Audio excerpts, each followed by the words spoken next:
하나님 말씀 보도록 하겠습니다. 하나님 말씀은 누가복음 17장 1절로 5절에 있는 말씀입니다. 누가복음 17장 1절로 5절에 있는 말씀 우리 함께 보도록 하겠습니다.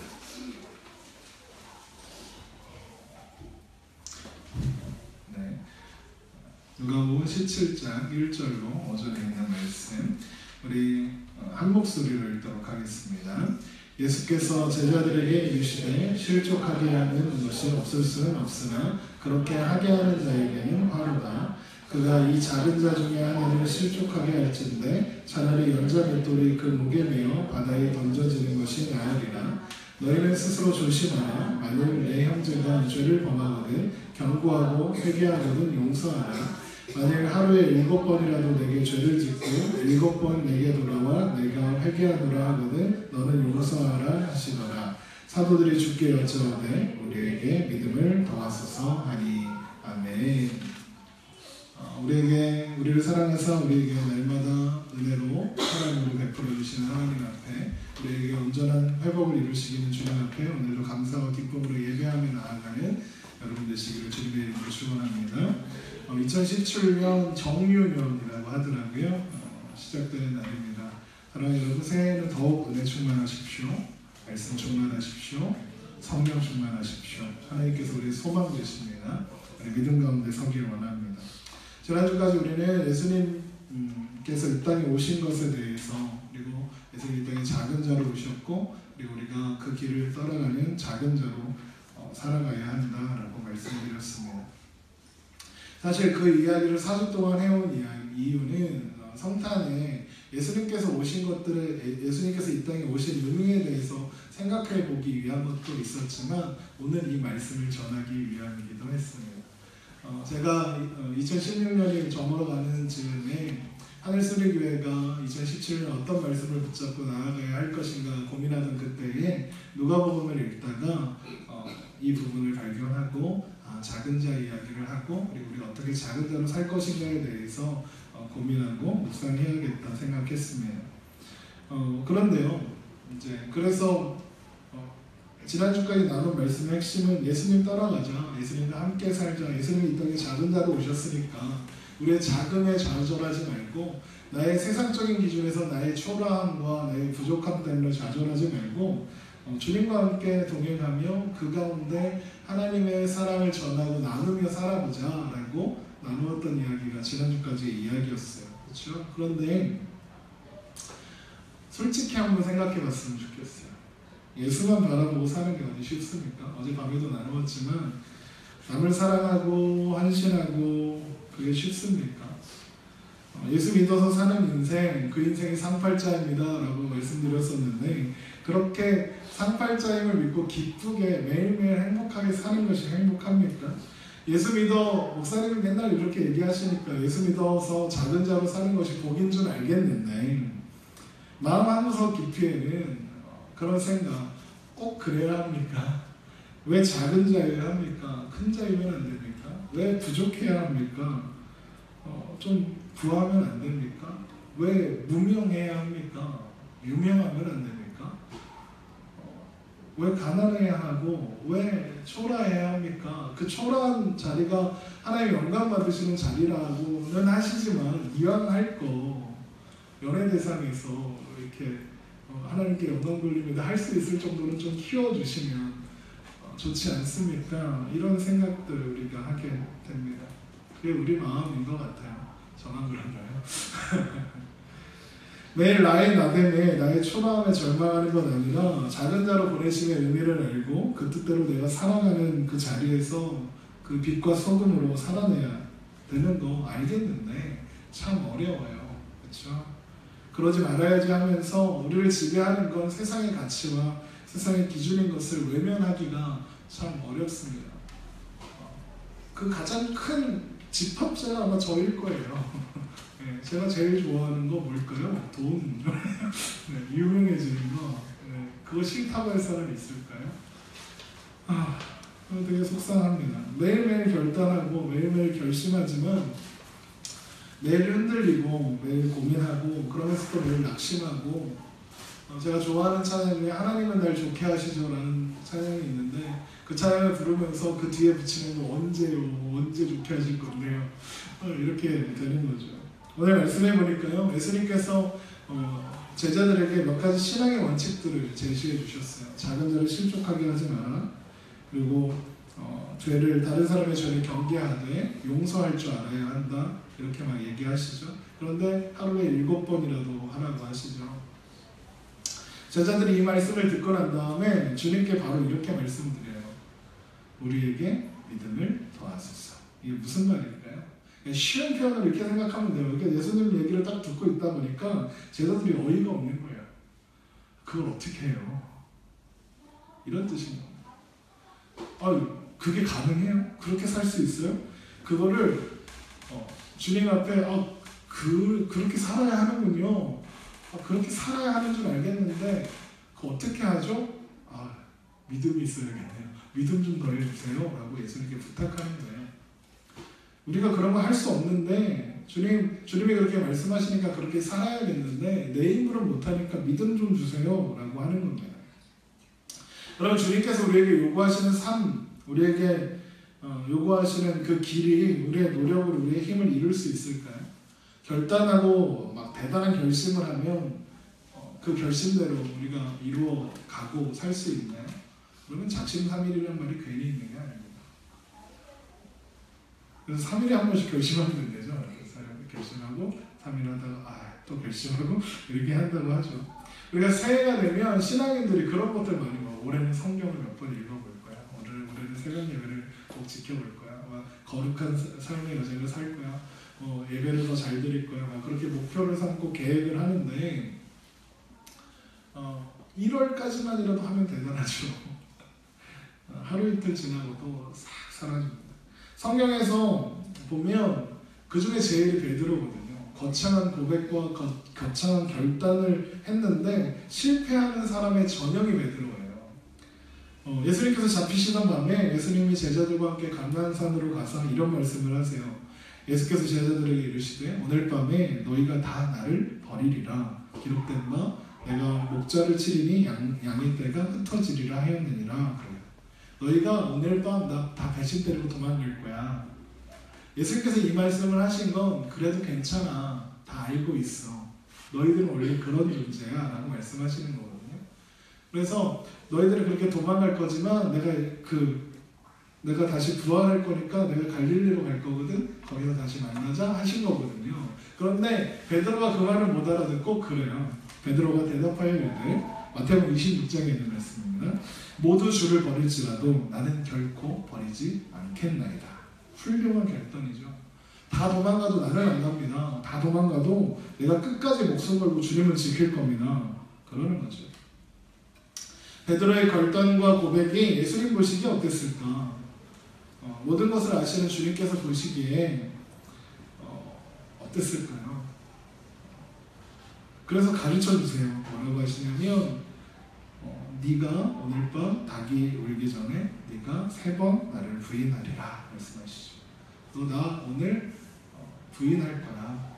나 모른다고 할 거야. 나를 저주하게 될 거야. 그러죠. 그러니까 베드로가 무슨 말씀이세요? 라고 하면서 대답합니다. 내가 주와 함께 죽을지언정 목숨까지 걸었죠. 주를 부인하지 않겠나이다 라고 합니다. 어떤 상황이 와도 주님을 결코 버리지 않겠습니다. 모두가 주님을 버려도 저는 안 버립니다. 걱정하지 마세요. 저 믿으시죠? 막 이러는 거죠. 그런 찬양 아시죠? 주님 뜻대로 살기로 했네.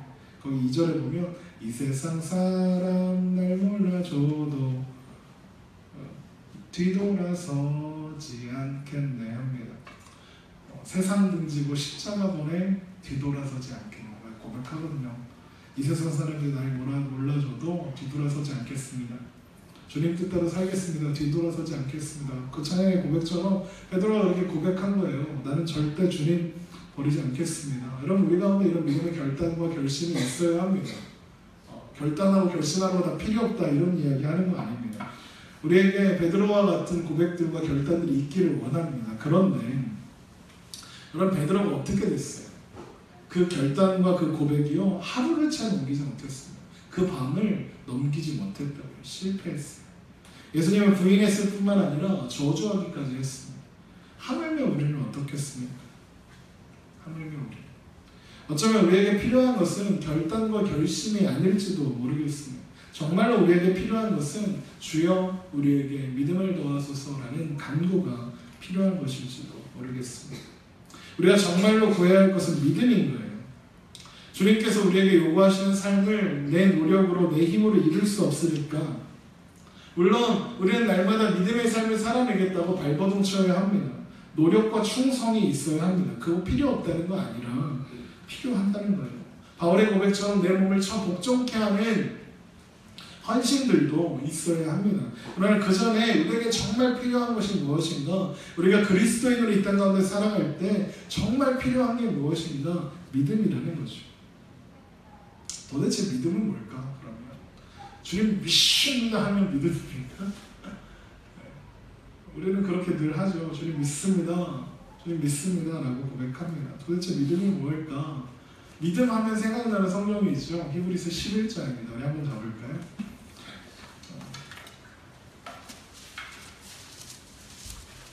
히브리서 11장을 믿음장이라고 합니다.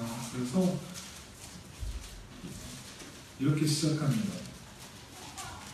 히브리서 11장 1절에서 2절입니다.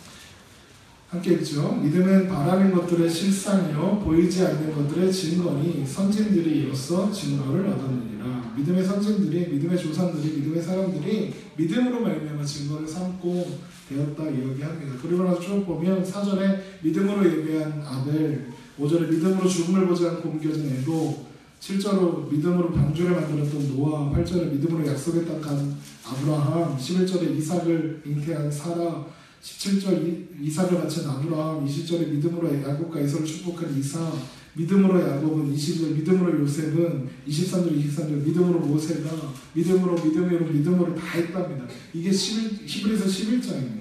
그래서 믿음장이에요. 믿음으로 해서 우리가 이 사람들을 보면서 무엇을 떠올리냐면 믿음의 영웅들, 이런 말 들어보셨죠? 믿음의 영웅들을 떠올려요. 뭔가 거창하고 엄청난 일을 이루어낸 사람들로 생각해요.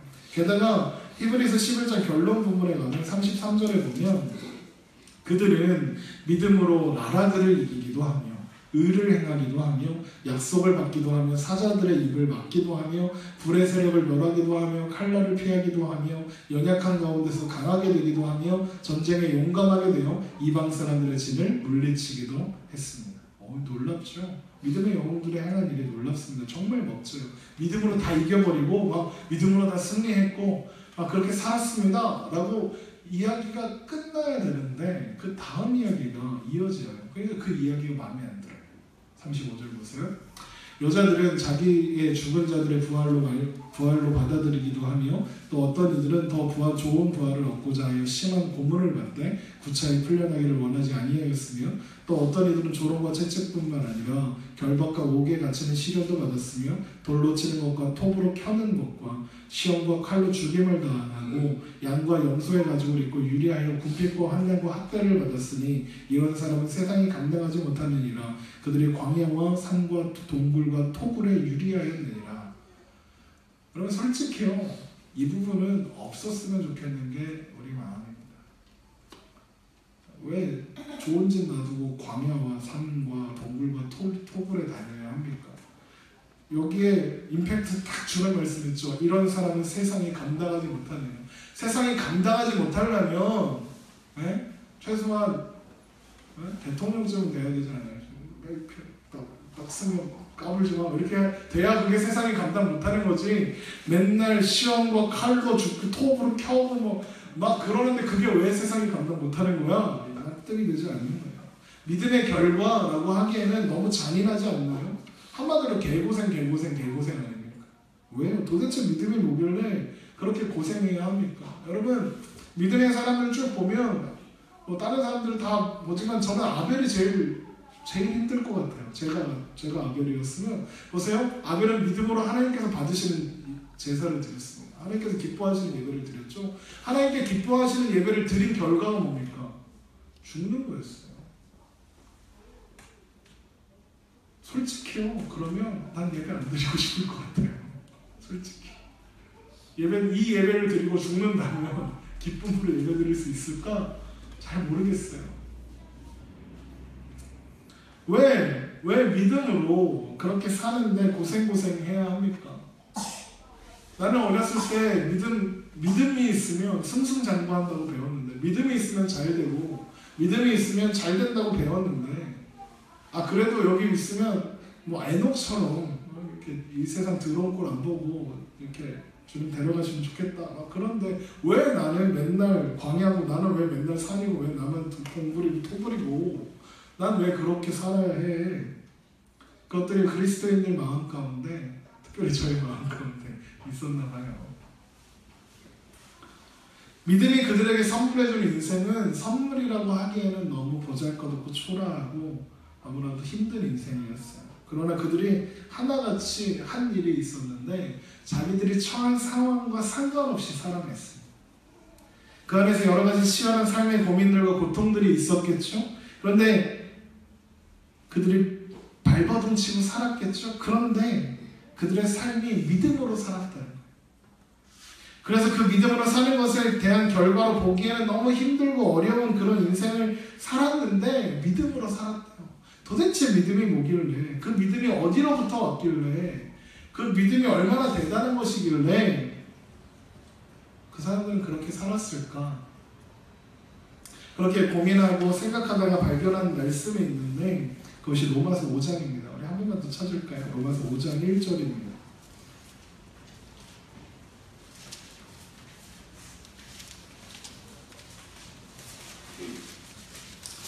로마서 5장 1절. 제가 가진 성경 245페이지, 신학성경 245페이지입니다. 제가 읽을 테니까 좀 길어서요. 눈으로 한번 쭉 따라가 보십시오. 그러므로 우리가 믿음으로 의롭다 하심을 받았으니 우리 주 예수 그리스도로 말미암아 하나님과 화평을 누리자. 또한 그로 말미암아 우리가 믿음으로 서 있는 이 은혜에 들어감을 얻었으며 하나님의 영광을 바라고 즐거워하느니라. 다만 이뿐 아니라 우리가 환난 중에서도 즐거워하나니 이는 환난은 인내를, 인내는 연단을, 연단을 소망을 이루는 줄 알미로다. 소망이 우리를 부끄럽게 하지 아니함은 우리에게 주신 성령으로 말미암아 하나님의 사랑이 우리 마음에 부음바 됨이니 우리가 아직 연약할 때에 기약대로 그리스도께서 경건하지 않은 자를 위하여 죽으셨도다. 의인을 위하여 죽는 자가 쉽지 않고 선인을 위하여 온감히 죽는 자가 혹 있거니와 우리가 아직 죄인 되었을 때에 그리스도께서 우리를 위하여 죽으심으로 하나님께서 우리에 대한 자기의 사랑을 확증하셨느니라. 아멘. 1절과 2절을 보면 믿음으로 구원받은 자가 누리는 기쁨, 화평, 영광에 대해서 말합니다. 그래서요, 거기까지만 있었으면 좋겠어요. 거기까지 있으면 딱 좋잖아요. 믿음으로 말미암아 하나님을 즐거워하고 기뻐하였다, 영광 받으셨더라. 그러면 딱 좋은데 그 다음 이야기가 나와요. 환난이 온대요. 환난 중에서도 즐거워한대요. 히브리서 11장에 있는 믿음의 선진들의 이야기가 비슷하지 않나요? 참 희한하죠? 그런데 환난이 와도 믿음 때문에 환난 중에서도 즐거워할 수 있답니다. 왜 그럴까요? 3절, 다만 이뿐 아니라 우리가 환난 중에서도 즐거워하니 이는 환난을 인내를, 인내를 연단을, 연단을 소망을 이루는 줄 알미로다. 도대체 왜 환난 가운데 즐거워할 수 있고 환난 속에서 소망을 가질 수 있을까? 그 이유가 뭐냐? 그 이유를 이렇게 설명하죠. 소망이 우리를 부끄럽게 하지 아니함은 우리에게 주신 성령으로 말미암아 하나님의 사랑이 우리 마음에 부음바 됨이니 우리가 아직 연약할 때에 기약대로 그리스도께서 경건하지 않으신 자를 아는 자를 위하여 죽으셨도다. 또 7절에 8절에 우리가 아직 죄인 되었을 때에 그리스도께서 우리를 위하여 죽으심으로 하나님께서 우리에 대한 자기의 사랑을 확증하셨느니라. 여러분 발견하셨나요? 왜인지? 우리가 아직 연약할 때에 우리가 아직 죄인이었을 때였습니다. 우리가 아직 적합하지 않았습니다. 하나님 보시기에 믿을만하지 않았고 하나님 보시기에 준비되지 않았습니다. 그런데 그때 하나님이 우리에게 먼저 사랑을 주셨다. 우리를 위해서 우리가 준비되지 않았는데, 우리가 아직 적합하지 않고 우리가 아직 자격을 갖추지 않았는데 우리를 위해서 아들을 내어주셨고 십자가에 죽게 하셨고 그로 말미암아 우리를 구원받게 하셨답니다. 그로 말미암아 우리에게 믿음을 주셨다는 겁니다. 너희는 그 은혜에 의하여 믿음으로 말미암아 구원을 받았으니 이것은 너희에게서 난 것이 아니요 하나님의 선물이니라. 바로 이 이야기가 바로 이 말씀입니다. 먼저 우리를 사랑해 주셨다. 먼저 우리를 사랑하셔서 우리가 믿을만하지 않았는데 우리를 사랑하셨대요. 우리가 믿을만하지 않고 사랑받을만하지 않았는데 우리를 믿어주시고 우리를 사랑해 주셨답니다. 제가 좋아하는 오상화 작가라는 분이 계시는데 그분 쓴 책 중에 야매 상담이라는 책이 있어요. 그분이 청소년들과 상담한 이야기들을 쭉 그렇게 기록처럼 남긴 책인데요. 한번 읽어보세요. 좋은 책입니다. 글이 좁고 사진이 많아서 더 좋은 책입니다. 그런데 그 책을 읽다 보니까 이런 내용이 있어요. 제가 이것을 이렇게 잘 늘 기억하려고 하는 말씀 중에 하나, 이야기 중에 하나인데요. 이렇게 되어 있습니다. 제가 한번 읽어드릴게요. 보통 우리는 말이야 믿을 만한 행동을 해야 믿고 믿을 만큼 성장해야 믿는 것 같아. 그런데 그런 건 아무나 다 하는 거잖아. 그리고 우리 중에 아무나 되고 싶은 사람은 없을걸? 믿을만해지기 전에 믿어줘. 절대 믿지 못할 것 같아도 믿어주고 다음을 미리 믿어줘. 그럼 그 믿음이 걸음이 되어 그 사람을 성장시켜 라고 하더라고요. 이걸 읽는데 제가 이거구나 라는 생각이 들었습니다. 하나님이요 우리를 먼저 믿어주신 거더라고요. 하나님께서 우리가 아직 믿을만 않았는데 믿을만해지지 않았는데 사랑하셔서 우리를 믿어주셨구나. 하나님께서 그 믿음을 우리에게 주셨구나. 그 믿음이 우리 안에 들어와서 내 마음이 바뀌었고 그 믿음이 내 믿음이 되는구나. 그래서 믿음의 선지들이 그 고통과 환난과 애명과 핍박 속에서도 믿음을 지킬 수 있었겠구나. 왜? 나를 믿어주신 하나님을 만났으니까. 나를 안아주신 그 사랑을 안아서 그래서 그렇게 살 수밖에 없었겠구나. 모든 순간에서 그렇게 살 수밖에 없었겠구나. 그렇게 하신 거구나. 그게 느껴지더라고요. 그래서 사도 바울이요 되게 이상한 말을 했어요. 그런데 그게 이해가 되더라고요. 로마서 1장 17절에 복음에는 하나님의 의가 나타나서 믿음으로 믿음에 이르게 하나니 기록된 바 오직 의는 믿음으로 말미암아 살리라는과 같으리라 하였거든요. 믿음으로 믿음에 이르게 한다. 도대체 이게 무슨 말일까 의아스러웠는데 이런 이야기겠구나 그렇게 느껴졌어요. 하나님의 믿음으로 하나님이 우리를 믿어주셔서 우리를 믿음에 이르게 하셨구나 그렇게 보게 되더라고요. 그래서 믿는 자가 다를 수 있는 거구나. 그래서 믿는 자가 다른 인생을 살 수 있구나. 그래서 믿는 자는 이 세상을 다르게 볼 수 있고 그래서 믿는 자는 이 세상을 그렇게 토굴이어도 산이어도 살 수 있는 거구나. 초막이나 궁궐이나 내 주위에서 모신 것이 그 어디나 하늘나라 그렇게 고백할 수 있는 거구나. 그렇게 보여지더라고요. 여러분 오늘 말씀을 읽었던 예수님의 제자들이요. 예수님이 요구하신 것, 예수님이 명령하신 것, 너희는 자기를 부인하고 자기 십자가를 지고 나를 따르라 하신 것 지켜낸 사람 아무도 없었습니다. 그 명령을 살아갈 자신 있는 사람도 없었습니다. 예수님이 그걸 모르셨을까요? 아셨을 것 같아요. 그런데 예수님은 그들에게 작은 자됨을 지속적으로 가르치셨어요. 그리고 그 작은 자됨을 보여주셨습니다. 그 십자가를 끊임없이 가르쳐 주셨습니다. 끊임없이 포기하지 않고 함께 하셨고 끊임없이 가르치셨고 끊임없이 보여주셨습니다. 그리고 결국에는 제자들이 믿음 위에 서게 하셨습니다.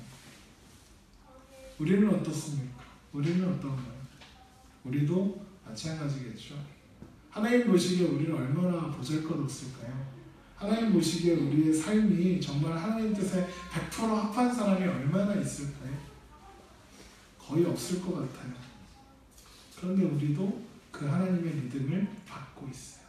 그래서 우리는 믿을 수 있어요. 히브리서 11장의 수많은 믿음의 선진들의 이야기가 어떻게 끝나냐면요. 이렇게 끝나요. 이 사람들이 다 믿음으로 말미암아 증거를 받았는데 약속된 것을 받지 못했대요. 이게 또 무슨 말입니까? 믿음으로 말미암아 증거는 이 사람들도요. 약속된 것을 다 받지는 못했대요. 왜 받지 못했느냐? 이렇게 끝나요. 이는 하나님이 우리를 위하여 우리를 위하여 더 좋은 것을 예비하셨은즉 우리가 아니면 그들로 온전함을 이루지 못하게 하려 하시니라. 우리 때문에 그렇게 하셨대. 수연아, 밖에 희원이가 와 있는데 들어오라고 해. 늦어도 괜찮아. 응? 위로 올라가는 거 같아. 들어오라고 해주세요. 우리를 위해서 그렇게 하셨대요. 우리 때문에. 우리의 삶에 믿음의 선진들이 보여준 믿음을 주셔서 우리의 삶에서 우리의 영혼에서 온전히 이루어 주시려고 그렇게 하셨대요. 믿음의 선진들이 그래서 아직도 이렇게 우리를 바라보고 있는 거예요. 우리를 이렇게 바라보면서 기다리고 있어요. 그래서 히브리서 12장이요 이렇게 시작해요. 한번 들어보세요. 이러므로 우리에게 구름같이 둘러싼 허다한 증인들이 있으니 모든 무거운 것과 얽매이기 쉬운 죄를 벗어버리고 인내로써 우리 앞에 당한 경주를 하며 믿음의 주여 또 온전하게 하시는 예수를 바라보자. 그는 그 앞에 있는 기쁨을 위하여 십자가를 참으사 부끄러움을 개의치 아니하시더니 하나님 보좌 우편에 앉으셨느니라 하셨어요. 여러분 이게 얼마나 놀라운 건지요. 구름과 같이 많은 허다한 증인들이 있대요. 믿음의 증인들이 서서 우리를 보고 있는 거예요. 예수님 보좌 앞에 서서 우리를 보고 있고 우리에게 손짓하는 거예요. 넘어지지 마, 괜찮아, 포기하지 마 라고 말하고 있는 거예요. 너도 할 수 있어, 우리를 봐. 믿음의 주에 온전케 하시는 예수 그리스도를 바라보라 하시는 거죠. 그러면 우리를 위해서 예수님은 십자가를 참으셨고요, 우리의 믿음 없음을 참아주셨고 우리의 온전하지 못함을 참아주셨어요. 내가 거룩하니 너희도 거룩하라 하시는데 우리의 거룩하지 않음을 하나님은 참아주고 계세요.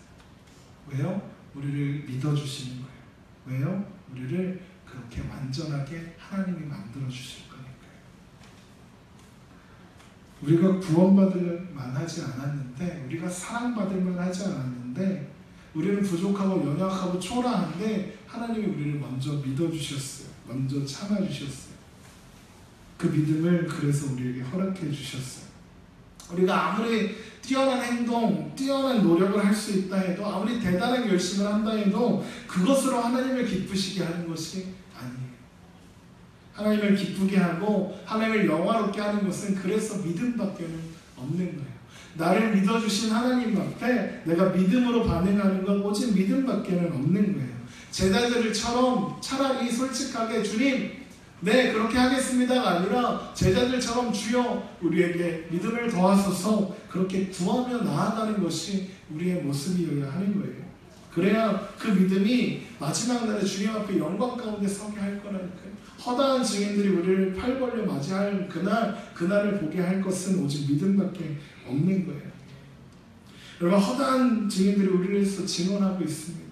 믿음으로 승리한 사람들의 이야기 결코 화려하지 않은 인생이었어요. 외면받고 천대받았습니다. 요셉이 총리가 되었습니다. 그러니까 부러운가요? 그 평생은 고생이었습니다. 그가 총리이기 때문에 훌륭한 믿음의 선진이 되었을까요? 그렇지 않죠. 어떠한 상황 속에서도 하나님을 바라볼 수 있는 믿음 때문에 총리가 되어서도 하나님의 사람으로 서 있었을 수 있었던 겁니다. 모세가 출애굽의 놀라운 지도자였기 때문에 훌륭한 거예요. 그는 80년이나 돌고 돌아서야 그 자리에 섰습니다. 수시로 하나님을 거부하는 백성들 앞에 분노하고 가슴 아파하고 그 분노 때문에 하나님의 명령으로 방성에게 명하여서 생수를 안 냈다고 가나안 땅에 들어가지 못했던 사람이었어요. 다니엘이 나라가 3번 바뀌는 동안 그 제상의 강대국의 총리 대신에 그 직을 유지했기 때문에 훌륭한 사람일까요? 아니요. 그는 지혜롭고 믿음 좋은 사람이었는데 똥꼬집 부리다가 사자굴에 던져진 사람이었어요. 바울이 세계를 다니며 복음을 전했으니까 그거 훌륭한 사람인데 그의 마지막은 녹슨 무딘카를 죽임당하는 거였어요.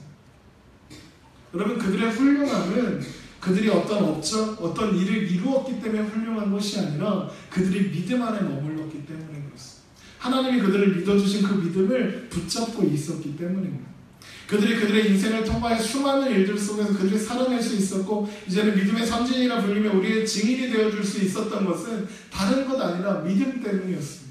하나님이 나를 믿어주신 그 믿음을 붙잡고 있었기 때문입니다.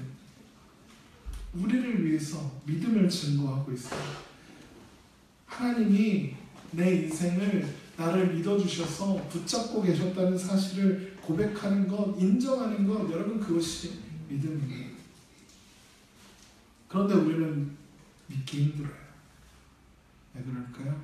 우리 생각에는 하나님 살아계시면 내 삶이 좀 변해져야 하거든요. 내 삶이 거룩하게 변하는 거 말고 내 삶이 편하게 되는 거거든요. 지긋지긋한 가면에서 벗어나야 하고 지긋지긋한 관절염에서 벗어나야 하고 이 뱃살에서 좀 벗어나야 하고 그런데 현실은 전혀 달라지지 않아요. 그러니까 믿을 수가 없다고 하는 겁니다. 제가 초반에 얘기한 것처럼 하나님 날 좋게 하신다면서요. 언제 좋게 하실 건데요? 언제? 그렇게 되는 거죠. 그런데 여러분 믿음을요 안 믿을래요 하고 버틴다고 안 믿어지는 건 아니래요. 성경에 좋게 써놨어요. 너희는 그 은혜에 인하여 믿음으로 말미암아 구원을 받았으니 이것은 너희에게서 난 것이 아니요 하나님의 선물이라 이렇게 좋게 써놨죠. 그러니까 선물은 뭐예요? 내가 기대하지 않았는데 주는 게 선물이잖아요. 우리가 믿겠다고 하지 않아도 하나님 주시는 거예요. 하나님이 믿어버리려고 하는 거예요. 나는 믿을 수가 없는데 하나님이 믿음을 선물로 주신대요. 선물은 받으면 됩니다. 그렇죠? 그리고 그 믿음을 붙잡고 하나님 내가 이런데 하나님 왜 나를 믿어주시나요? 나는 이렇게 하나님 원망하고 하나님 싫어하는데 왜 하나님 나를 믿어주신다고 하시나요? 하나님 왜 저를 왜 믿으세요? 라고 고백하며 보는 거예요. 예수님보다 내 현실이 내 앞에 삶이 먼저 눈에 들어오겠죠. 하나님보다 내 주변에 나를 괴롭게 하는 것들이 더 먼저 눈에 들어올 겁니다. 그런데 여러분 그 상황 속에서도 주님은 우리를 붙잡고 계시고 우리를 믿어주고 계신다는 사실을 기억했으면 좋겠습니다. 그리고 주님께서 허다한 증인들과 함께 우리를 바라보시면서 힘내라고 믿음으로 사는 너의 삶을 내가 응원하고 있다고 내가 너를 포기하지 않고 너를 믿고 있다고 그렇게 말씀하고 계시니까요. 어떤 아이가요 많은 사람들에게 외면당한 아이가 있었어요. 많은 거짓말 때문에 아무도 믿어주지 않던 아이가 있었어요. 그런데 그 아이를 보면서 하나님께서 그런 마음을 주시더라고요. 저한테도 거짓말 되게 많이 했거든요. 지금도 아마 계속 거짓말하고 있을지도 모르고. 그런데 하나님 그 아이에게 그 아이에 대한 마음을 미움으로 주지 않고 야 너도 한번 믿어보면 어때? 라고 하시는 것 같더라고요. 그래서 믿고 있어요. 하나님이 날 믿어주셨던 것처럼 나도 믿어봐야겠다 생각하고 있어요. 잘 안 될 거예요. 왜냐하면 저는 하나님이 아니니까요. 저는 그 믿음을 놓칠 때도 있고 좌절하기도 하고 절망하기도 할 거예요. 그런데 하나님이 우리를 믿어주고 계시고 하나님이 나를 믿어주고 계시니까 저도 그렇게 한번 살아보려고요. 사랑하는 성도 여러분, 우리가 2017년 새해에 그렇게 함께 고백했으면 좋겠어요. 주여 우리에게 믿음을 더하소서. 주님 나를 믿어주신 그 사랑, 나를 사랑해주신 그 사랑을 기억하며 기대하며 오늘을 살 믿음을 붙잡고 살겠습니다. 그렇게 고백했으면 좋겠어요. 2017년 그래서 하늘소리는 그 믿음으로 충만해졌으면 좋겠습니다. 우리에게 믿음을 더하소서 고백하면서 오늘을 살아내보는 것. 그렇게 오늘 하루들이 쌓여서 2017년을 정리하는 날이 또 올 텐데 시간은 그렇게 흘러서 그렇게 돌아보는 어느 날 하나님 나를 그렇게 믿어주신 그 사랑으로 저도 그렇게 한번 믿음으로 살아본 한 해였네요. 주님 감사해요 라고 고백할 수 있는 우리 길을 주님의 이름으로 축원합니다. 우리 지금 함께 찬양하고 기도할 텐데요. 가사가 그래요. 우린 연약하고 우리는 힘겨워하고 짙은 이름을 살기엔 부족한데 우린 연약한데 우린 넘어지는데 맨날 실수만 하는데 하나님은 완전하시고 하나님의 은혜가 온 세상 위에 넘쳐서 우리를 그 온전함으로 부르고 계십니다. 그런 고백입니다. 우리 함께 찬양을 기도할 때 이 찬양의 고백들이 우리의 고백이